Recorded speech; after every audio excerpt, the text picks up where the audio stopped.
दोस्तों, कल्पना कीजिए कि एक सुबह आप जागते हैं और पाते हैं कि आपका शहर पूरी तरह बदल चुका है।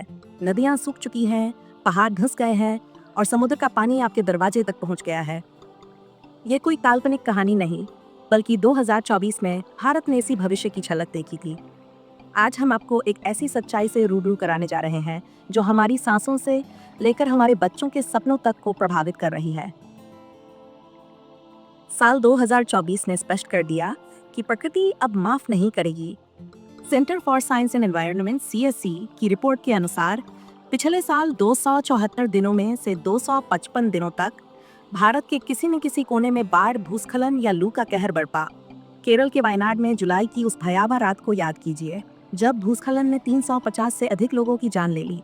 वहीं राजस्थान के जैसलमेर में एक ही दिन में मानसून का 55% पानी बरसा, मानो आसमान ने अपने सारे बादल एक साथ खाली कर दिए हों।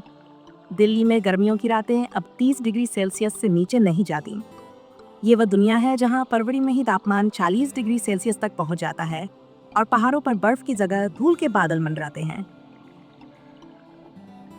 वैज्ञानिक इस दौर को एंथ्रोपोसीन युग कहते हैं, एक ऐसा समय जब इंसानी गतिविधियों ने धरती के तापमान को इतना बढ़ा दिया है कि यह एक भट्टी में तब्दील हो गई है।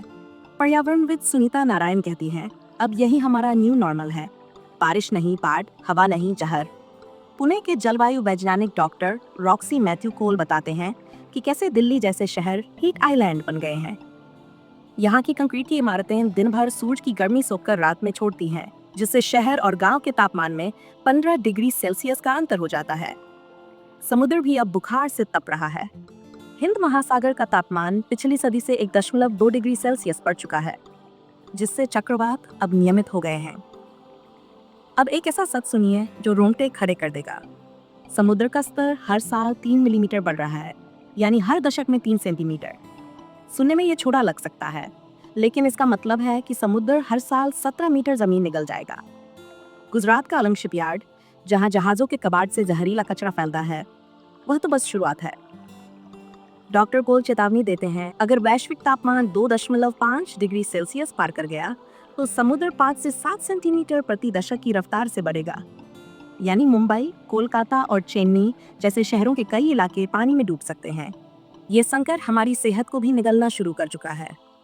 2024 में 3,238 लोगों ने प्राकृतिक आपदाओं में जान गंवाई, यानी हर दिन 9 लोग।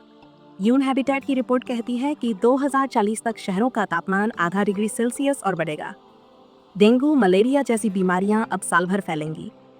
केरल में जुलाई की लू और लेह में गर्मियों में बर्फबारी। प्रकृति का ये उलटफेर किसी डरावने संकेत से कम नहीं। लेकिन सबसे हैरान करने वाली बात यह है कि दुनिया की आंखों पर पट्टी बंधी हुई है। सुनीता नारायण बताती हैं कि अमेरिका ड्रिल बेबी ड्रिल के नारे लगाते हुए जीवाश्म ईंधन के युग में वापस जा रहा है। कार्बन बजट, वह सीमा जो हमें 1.5 डिग्री सेल्सियस तापमान बढ़ने से बचा सकती थी, पहले ही खत्म हो चुका है।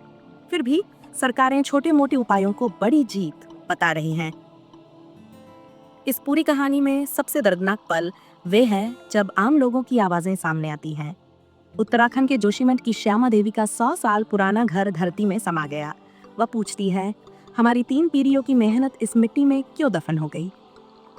दिल्ली के रिक्शा चालक राहुल का 7 साल का बेटा स्मोक की वजह से अस्थमा से जूझ रहा है।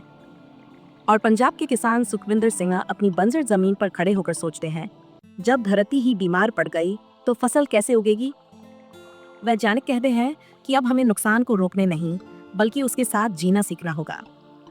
पर सवाल यह है, क्या हम उस भविष्य के लिए तैयार हैं जहां हर गर्मी नया रिकॉर्ड बनाएगी, जहां बारिश आशीर्वाद नहीं बल्कि बाढ़ की चेतावनी बन जाएगी, जहां समुद्र हर साल हमारी जमीन का एक टुकड़ा निगलता जाएगा?